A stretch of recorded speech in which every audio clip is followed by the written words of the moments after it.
Cuando hablamos de enfermedades respiratorias nos vienen inmediatamente a la mente el asma y la EPOC, pero hay otras muchas patologías crónicas que afectan a los pulmones, algunas de ellas poco comunes, desconocidas e incomprendidas por la sociedad.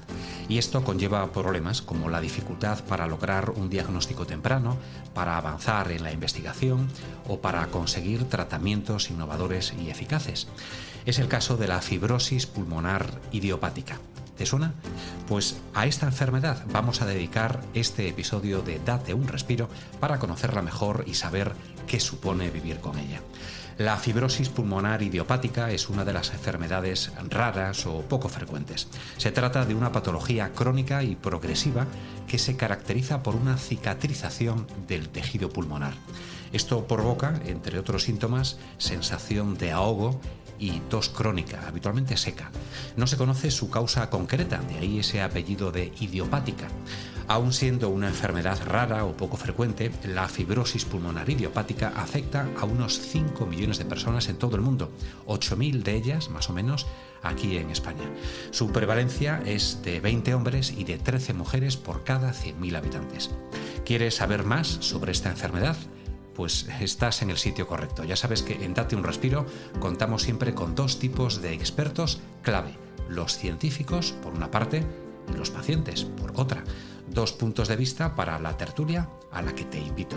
Bienvenido, bienvenida. Esto es Date un Respiro.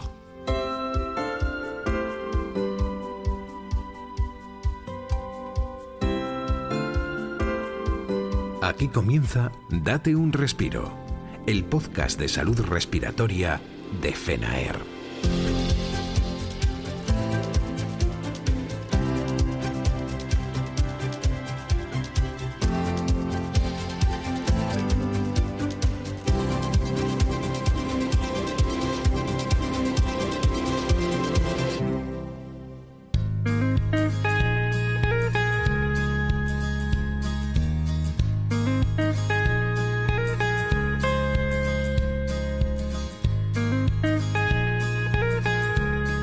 ¿Qué es la fibrosis pulmonar idiopática? ¿Cómo afecta a la vida de quienes la padecen? ¿Qué tratamientos existen? Hoy tenemos en el podcast de FENAER a dos expertos que nos van a dar todas las respuestas. El punto de vista científico, médico en este caso, nos lo va a ofrecer el doctor José Antonio Rodríguez Portal. Es neumólogo, especialista en fibrosis pulmonar idiopática del Hospital Virgen del Rocío de Sevilla. Bienvenido, José Antonio. Hola, ¿qué hay? Un placer estar aquí con vosotros. Un placer tenerte y también la perspectiva de los pacientes que nos la va a dar Carlos Lines, que es presidente de la Asociación de Familiares y Enfermos de Fibrosis Pulmonar Idiopática, AFEFPI. Bienvenido, Carlos. ¿Cómo estás? Muchas gracias. Bienvenidos y gracias por la invitación. Es un placer teneros a los dos. Vamos a empezar pues, por el principio. Doctor, ¿qué es la fibrosis pulmonar idiopática y por qué se produce? Pues la fibrosis pulmonar idiopática es una enfermedad exclusivamente del pulmón y que la llamamos idiopática porque es una forma elegante de decir que no conocemos cuál es la causa. O sea, que respondiendo a tu segunda pregunta, la causa no la sabemos y por eso la llamamos idiopática. Es una enfermedad crónica progresiva en la cual, digamos, el tejido pulmonar normal se va convirtiendo en un tejido cicatricial, fibroso, endurecido, que hace que el pulmón, digamos, para que nos entendamos, se va haciendo cada vez más rígido, más pequeño, y eso provoca dificultad para respirar. Es una enfermedad exclusivamente del pulmón, no afecta a ningún otro órgano, y sí es cierto que hay factores asociados a ella. Por ejemplo, el más importante es el tabaco. No podemos decir que es causa directa, pero sí es mucho más frecuente en fumadores. Es una enfermedad sobre todo de personas mayores, por encima de los 60-65 años, y más frecuente en varones. ¿Y algún factor genético o de otro tipo puede influir, aunque sea de origen desconocido? ¿Sabemos algo al respecto? Sí, y además es interesante esta pregunta porque cada vez sabemos más del tema genético. Sabemos que hay casos de fibrosis pulmonares familiares, o sea, hay varios miembros en la familia que tienen la misma enfermedad. Lógicamente esto nos orienta a que haya un factor genético y cada vez estamos encontrando más alteraciones en determinados genes que favorecen la aparición de la enfermedad. Los más importantes hoy por hoy, digamos que son los genes relacionados con los telómeros. Bueno, los telómeros son unas partes de los cromosomas que facilitan que la célula no envejezca. Entonces hay una alteración genética que favorece el envejecimiento celular y esto es asociado con la aparición de fibrosis pulmonar idiopática, entre otras enfermedades. Este es uno de las alteraciones genéticas, pero hay más y cada vez vamos conociendo más alteraciones. Carlos, en primera persona, te pido que nos cuentes cómo te sientes, cómo se siente un paciente con esta enfermedad. En tu caso, ¿cómo empezó? ¿Cuáles fueron tus primeros síntomas y cómo ha ido evolucionando? Sí, bueno, yo soy familiar de enfermos de fibrosis pulmonar idiopática. Como bien decía el doctor, el aspecto genético es fundamental. En mi familia hay 2 afectados, mi padre y mi tío, y yo creo que ese es un camino también que hay que recorrer, ¿no? Por parte de la investigación y por parte de los estudios que se puedan hacer, porque cada vez se van descubriendo más casos, ¿no? Una enfermedad de este tipo a los pacientes les afecta sobre todo con un primer impacto de recibir una noticia de una enfermedad que es desconocida, ¿no? Entonces esto para ellos supone algo nuevo, algo que luego pues muchas veces la información o el contraste de la información se trata de buscar pues a través de internet, donde todo lo que aparece pues la verdad es que no es muy positivo, ¿no? En cuanto al pronóstico, en fin, una serie de cuestiones. Es una enfermedad que afecta a todas las esferas del individuo y a su entorno, porque es una enfermedad que cada vez va siendo más incapacitante por el tema de la falta de oxígeno, y sobre todo yo creo que hay un problema importante que es un diagnóstico tardío de la enfermedad, ¿no? La enfermedad muchas veces pues porque tiene unos síntomas parecidos a otro tipo de enfermedades pulmonares o porque el paciente asocia a que bueno, he perdido digamos capacidad por la edad o tal, pues llega tarde a la consulta, y muchas veces también los médicos de atención primaria pues lo pueden confundir fácilmente con otras enfermedades, ¿no? Es una enfermedad que bueno, pues evoluciona, como decía el doctor, y que yo creo que necesita pues bueno, mucho tipo de ayuda, de investigación y mucho tipo de ayuda y comprensión a nivel de el entorno familiar, porque afecta a todas las esferas de la familia, ¿no? Nos comenta Carlos, doctor, que el diagnóstico llega tarde. Vamos a tratar de compensarlo en la medida de nuestras posibilidades. ¿Cuándo hay que sospechar que se padece fibrosis pulmonar idiopática? Es decir, ¿cuándo hay que ir al médico en este caso? Realmente la fibrosis tiene unos síntomas, como ha comentado Carlos, que son muy inespecíficos. Son pues como la mayoría de las enfermedades respiratorias. Fundamentalmente es tos seca, y a veces una sensación de falta de aire, de sensación de no respiro bien inicialmente cuando hago esfuerzos, y luego ya cada vez va progresando. Yo diría que todo paciente con tos mantenida que no acaba de resolverse o con una sensación de que ha notado que su capacidad de esfuerzo ha menguado, que vaya al médico. Y además es muy sencillo, porque lo más importante es usar el fonendoscopio, ese aparatito, y el primer signo que nos va a dar la pista de que puede haber una fibrosis no es nada tecnológicamente avanzado, es simplemente escuchar el pulmón. Y vamos a escuchar un ruidito, como un velcro despegándose o como pisar nieve, y eso nos va a indicar que puede haber una fibrosis incluso antes de que aparezca nada en la radiografía. Pero como dice Carlos, es cierto que muchas veces pues el paciente lo atribuye a que, bueno, pues tengo una cierta edad, o he ganado un poquito de peso, o tengo menos actividad física, o resulta que es que he fumado, y entonces empieza como a darse explicaciones de por qué se ahoga un poco. Yo creo que ese es el error, hay que ir antes. Y después de esa primera pista, ¿el diagnóstico suele ser rápido? El diagnóstico, a ver, el problema es que es una enfermedad que requiere de expertos tanto desde el punto de vista clínico, neumológico, como radiológico, como anatomopatólogo. Y aquí en este punto es muy importante el radiólogo, porque muchas veces entre los datos que obtenemos nosotros con la historia clínica y la exploración y una prueba radiológica es suficiente para llegar al diagnóstico. En otras ocasiones no, en otras ocasiones hay que llegar a hacer una biopsia pulmonar. Pero ese proceso es cierto que si no se hace en centros o en unidades especialmente dedicadas a este diagnóstico, puede demorarse más de lo necesario.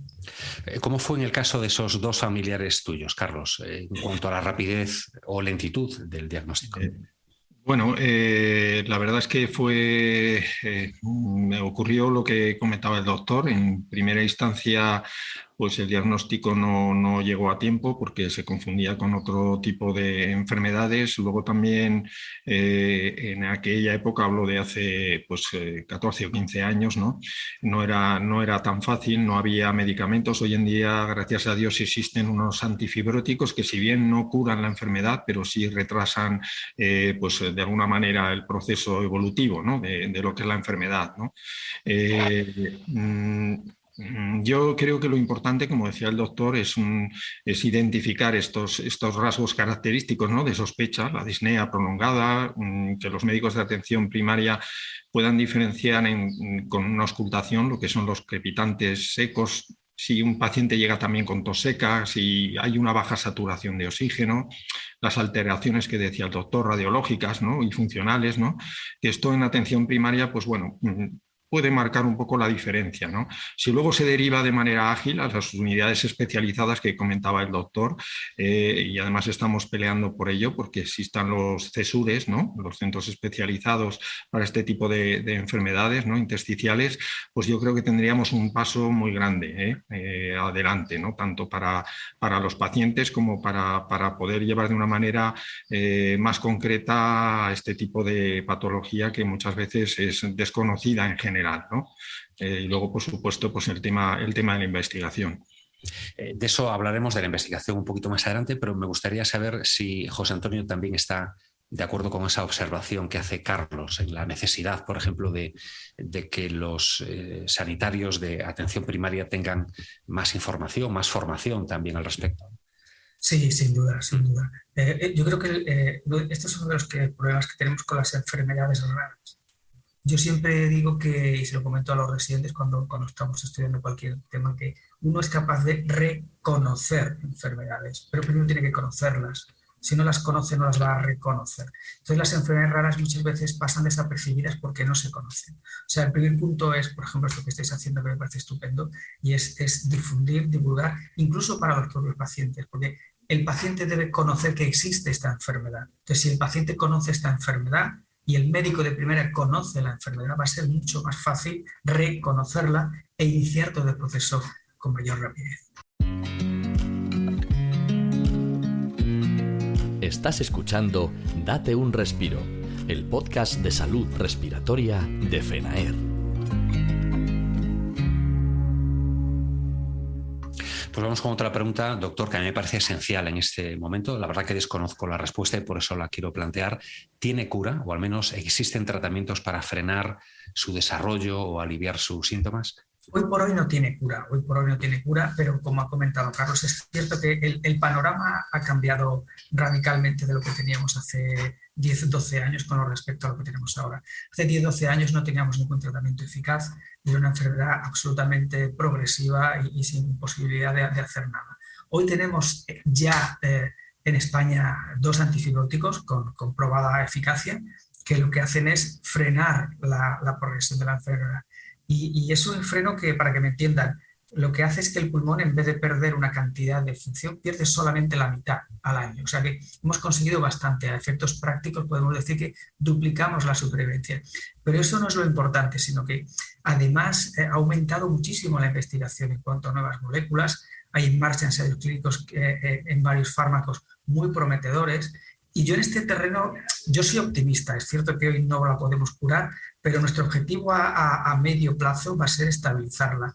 Yo a veces pongo un poquito el ejemplo, lo que ocurría en el siglo XIX con la tuberculosis, que era una enfermedad letal, y hoy con 4 fármacos las curamos, o lo que ocurría en los años 80 con el SIDA, que era una enfermedad tremenda, y hoy también con una combinación de fármacos somos capaces de mantenerla. Yo creo que el futuro a medio plazo debe ser ese, combinaciones de fármacos que nos permitan estabilizar la enfermedad. Yo creo que lo conseguiremos. Y en ese sentido, por lo que comentas, entiendo que hay actualmente proyectos de investigación en marcha sobre la enfermedad, ¿no? O ensayos de nuevos tratamientos. Sí, ahí siempre estamos involucrados en ensayos en nuevas moléculas, en fase 3, en fase 2, y además hay bastante investigación en centros especializados sobre los mecanismos de producción de la enfermedad. O sea que se sigue investigando y se han conseguido muchos avances en los últimos años. Carlos, nos hablabas del carácter incapacitante que puede tener esta enfermedad. Bajemos un poquito al terreno, a lo concreto. ¿Qué tipo de vida lleva un paciente en su día a día con esta enfermedad? Nos preguntamos si se limita mucho ese día a día o en casos avanzados únicamente.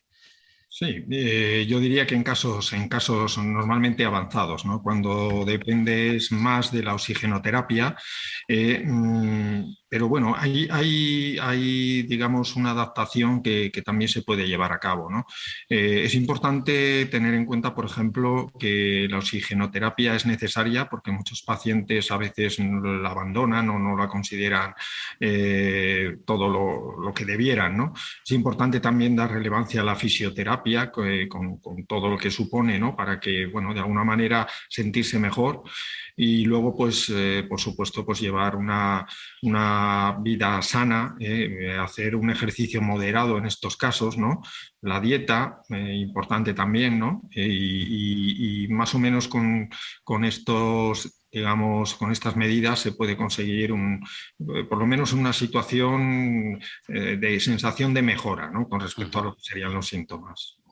Y por el contrario, doctor, ¿existen factores de riesgo que pueden agravar o acelerar la enfermedad?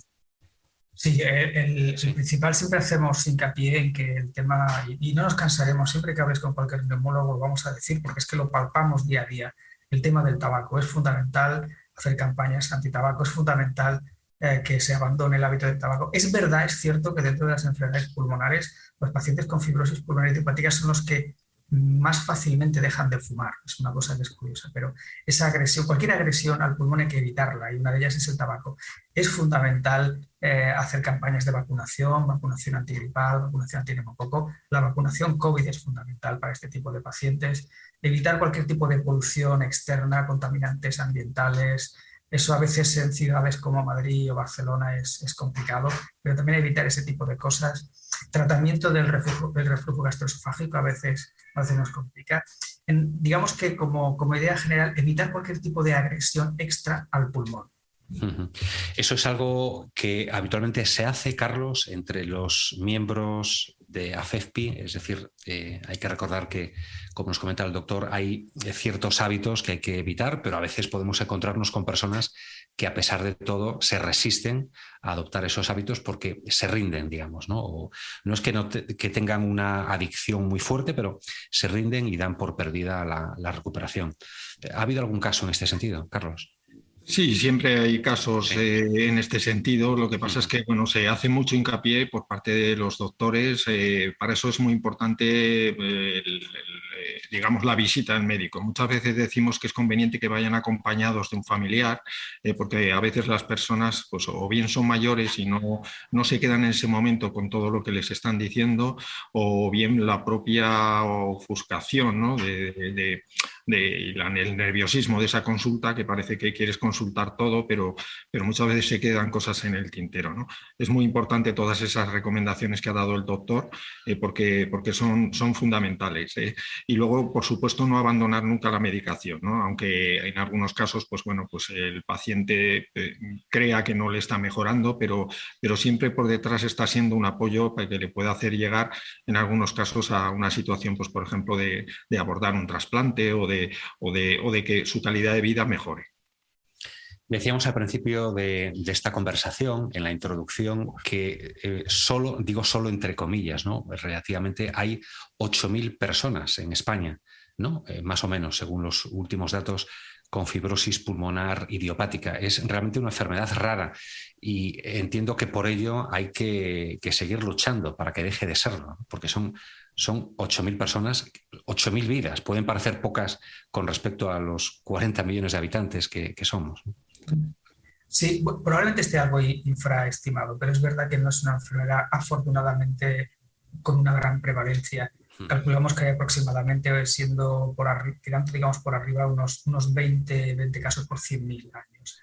Si podemos andar entre los 8.000, 12.000 pacientes en toda España. Lo que sí ocurre es que es una enfermedad que tenemos que diagnosticar pronto, porque también sabemos que estos fármacos que tenemos son más eficaces cuanto antes los ponemos. Y al final no olvidemos que lo que vamos a hacer es preservar una cantidad de función pulmonar. Cuanto antes empecemos, cuanto mayor sea la cantidad a preservar, mejor. Cuando ya hemos perdido mucha capacidad pulmonar, ya no vamos a poder preservar. O sea, aquí lo importante es que esta enfermedad se conozca, se derive a centros en los cuales una vez que llegan los diagnosticamos rápido, pero es verdad que hasta que llegan puede haber un periplo que puede durar incluso a veces 2 años, y son 2 años de pérdida de función pulmonar, y eso es lo que tenemos que intentar que no ocurra. Por último, Carlos, José Antonio, me gustaría que desde los 2 puntos de vista, del médico y de los pacientes, ofrecierais a quienes padecen fibrosis pulmonar idiopática algunas recomendaciones que quizá yo no os haya planteado. ¿Qué pueden hacer para mejorar su calidad de vida y para ralentizar el progreso de la enfermedad? Y también, ¿qué pedís como profesionales sanitarios o como familiares de pacientes? Vamos a empezar por ti, Carlos, por ejemplo. Bueno, fundamentalmente que no se sientan solos, que sepan que hay una asociación que les apoya, que entren en contacto y que van a recibir información y que vamos a seguir luchando por ello, ¿no? Vamos a seguir, como siempre decimos, aunando esfuerzos con los doctores que siempre nos apoyan y que además están muy centrados en esta enfermedad, como el doctor que nos acompaña hoy, José Antonio Rodríguez Portal, y otros doctores que se han focalizado de una manera muy concreta en este tipo de enfermedades intersticiales, ¿no? Entonces, dar un mensaje de esperanza, que la investigación, como se decía, está ahí y que llegarán cosas nuevas. Siempre se agradece en estos tiempos un mensaje así, ¿verdad, Carlos? De esperanza, ¿no? Y que lleguen cosas nuevas y positivas. José Antonio, perdón. Yo también, yo estoy con Carlos y también sí, doy un mensaje optimista y creo que a la par realista y lo explico con claridad. Igual que, o sea, antes no teníamos nada, ahora tenemos 2 fármacos que son muy eficaces y sé que estamos mejorando en ese sentido. Entonces, cuando un paciente viene a la consulta y tiene una expectativa a unos años, digo, mira, es que yo dentro de 4 o 5 años no sé lo que tendré, probablemente tenga cosas mejores que lo que te puedo ofertar ahora. O sea, que yo creo que el futuro en cuanto a terapias es muy prometedor. Y luego que sepan que, bueno, que cuentan con nosotros, que estamos aquí para ayudarles en todo lo que podemos, que tienen que intentar hacer su vida lo más normal posible. O sea, es muy importante que mantengan su actividad física, que eso de pasear una horita al día es buenísimo para sus pulmones. Cuando me preguntan, ¿qué ejercicio puedo hacer para mejorar mi capacidad pulmonar? Digo, mira, lo mejor es pasear. O sea, el ejercicio aeróbico es lo mejor que hay para el pulmón. O sea, que hazlo y te encontrarás muchísimo mejor. Estupendo. Seamos o no enfermos de esta enfermedad o de cualquier otra, ¿no? El pasear, el caminar, en escasísimas ocasiones no está recomendado. Carlos Lines, José Antonio Rodríguez Portal, ha sido un placer teneros aquí. Espero haberos convertido en próximos oyentes de Date un Respiro. Llevamos ya casi una 50 de episodios y es un placer siempre tener oyentes y profesionales y personas como vosotros en nuestro entorno. Muchísimas gracias a los 2. Gracias a vosotros, de verdad que el placer ha sido mío. Muchas gracias.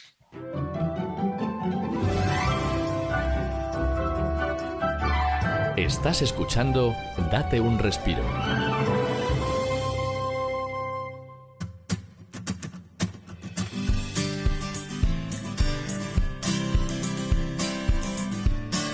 Ya sabes que desde FENAER reclamamos siempre atención a las enfermedades raras o poco frecuentes, porque sus pacientes se enfrentan a mayores dificultades en el diagnóstico, en la investigación y en la comprensión social.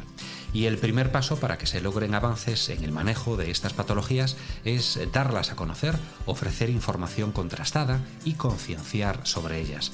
Esperamos que en el caso de la fibrosis pulmonar idiopática este episodio de Date un Respiro haya contribuido a nuestro objetivo, algo que agradecemos al doctor José Antonio Rodríguez y a Carlos Lines, presidente de AFEPI. Ya sabes que siempre nos gusta terminar con el punto de humor que pone nuestra sección La Vida con Gracia, que en este momento ya se está sentando aquí en el estudio. Saludos también de Miguel Ángel Rodríguez de los Santos en la realización, Olga González, Martiño Suárez en la producción y en el guión, Elena Goyanes en la coordinación y un servidor, Luis Fraga, ante el micrófono. Hasta el próximo episodio. Adiós.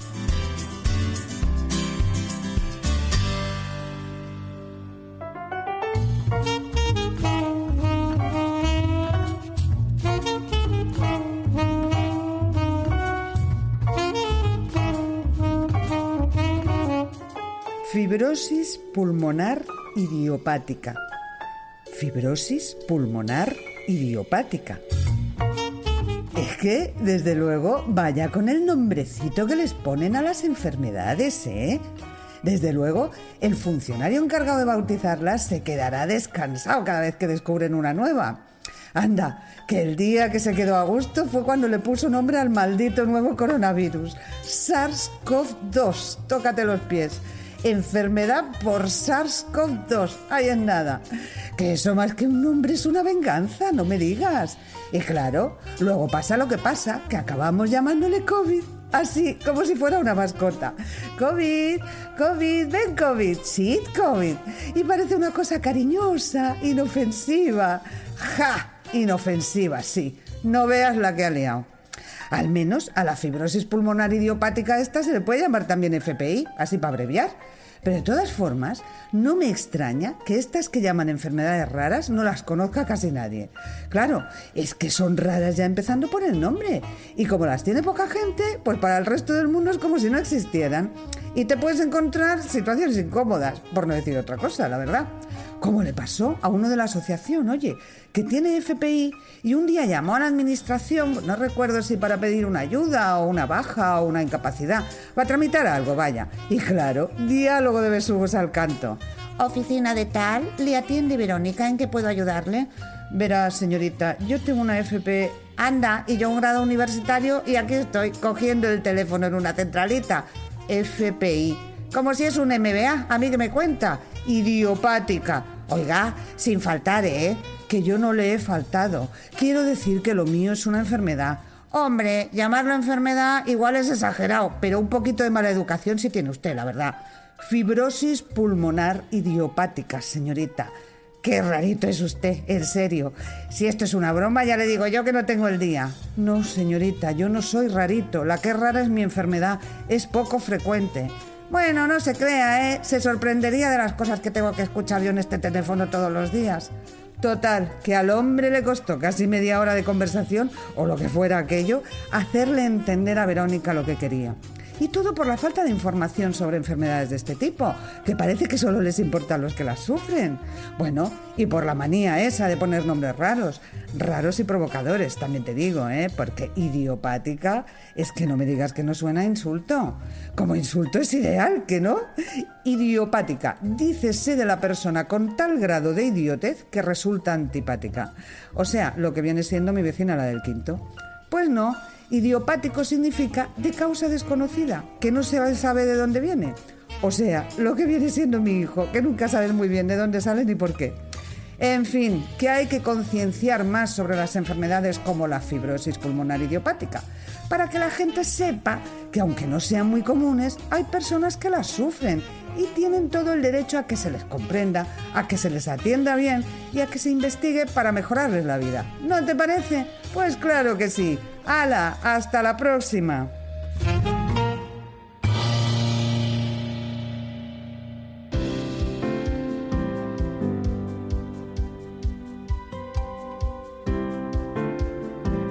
Hasta aquí, date un respiro. Recuerda que puedes mandarnos mensajes de audio de WhatsApp al teléfono 624-201-909 y dejarnos tus sugerencias o preguntas. Date un respiro, el podcast de salud respiratoria de FENAER.